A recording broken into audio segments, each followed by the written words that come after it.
What up, guys? It's Kat.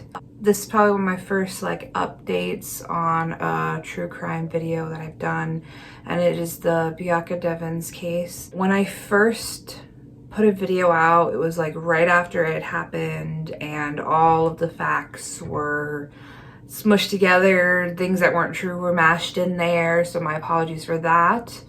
I believe now we should have the facts for most of what it is, because there are still some things that seem to be up there for question. Hopefully everything is correct. If not, my apologies. Like I said at the beginning of my last video I did on this, I mean absolutely no disrespect.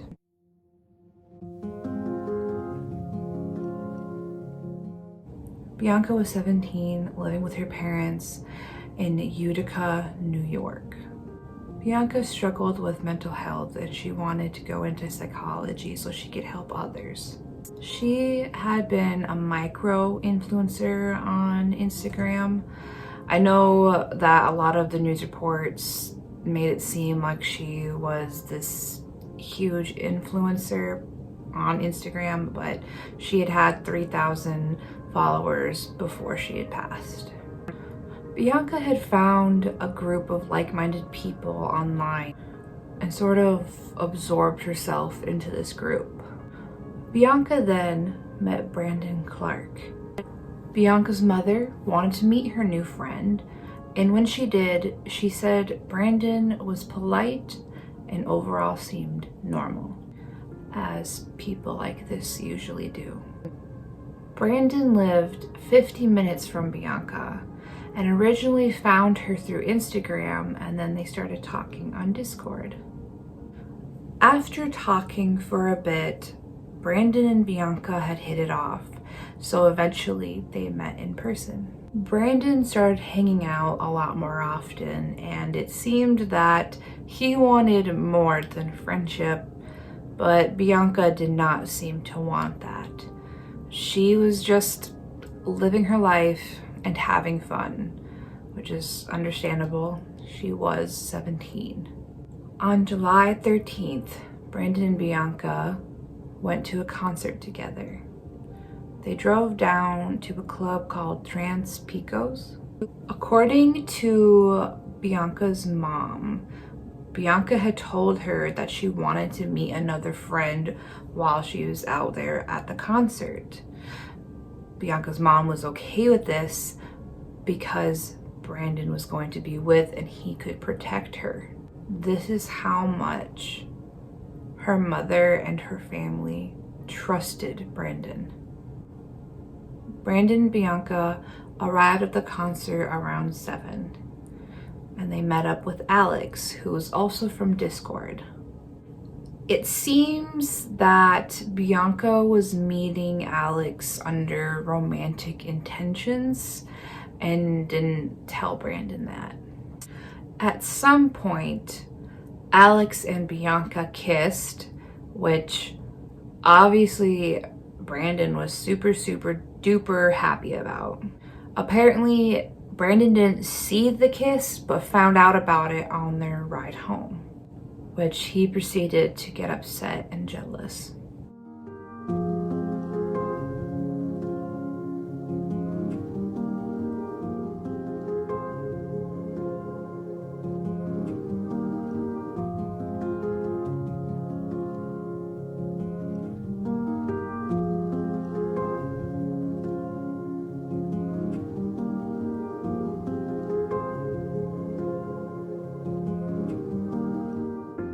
While Bianca was talking to her friend on Discord, Brandon was posting on his Instagram, which I believe his Instagram was called Yes Juliet, but it doesn't exist anymore. He posted on there, "Here comes hell. It's redemption, right?"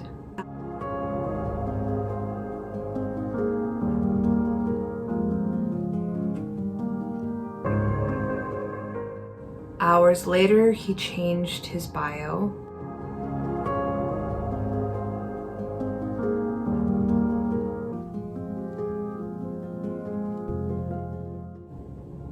At this point, he took Bianca's life and started posting the photos of her body in the Discord and online. After he posted those photos, he called the cops on himself. Once the cops arrived, Brandon started to stab himself in the neck.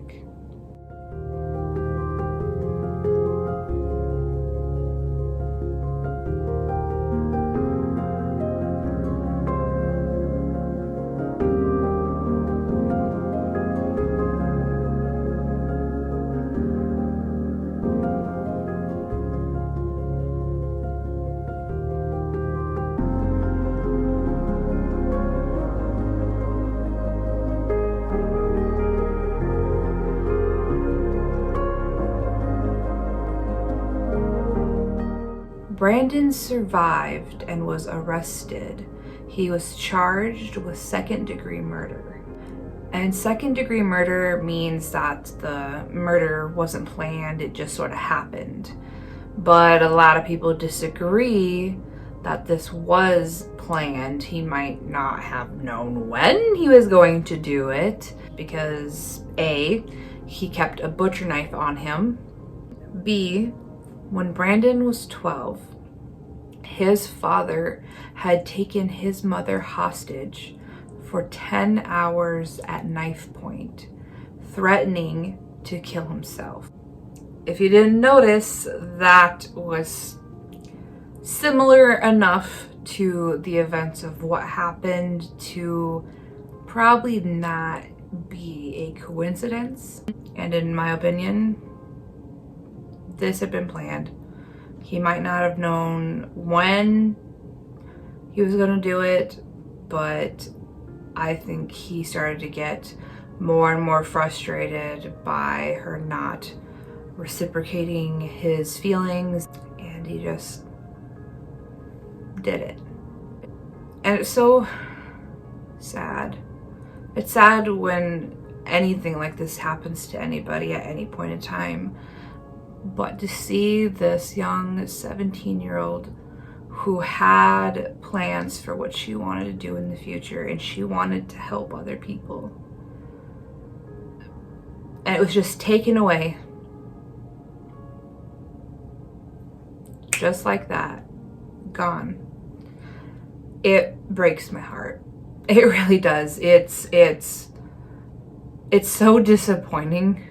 It's just disappointing to see this kind of evil. For all those people who use a lot of social media and meet their friends online, please be careful. And don't get me wrong, be careful for anybody who comes into your life, whether you met them online or in person, whatever.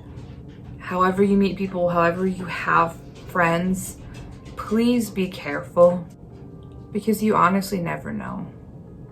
It isn't just online people, like people you meet in person could be not good and bring you harm. So just in general, please be careful, but especially when you're making friends online, be careful who you meet up with. And if you at all feel uncomfortable or weird, again, not just with people you meet online, just people in your life in general, stay away from them.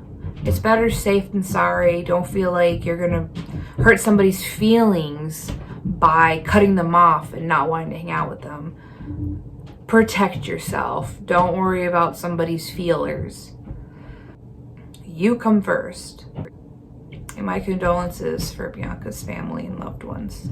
Be safe, guys. I love you.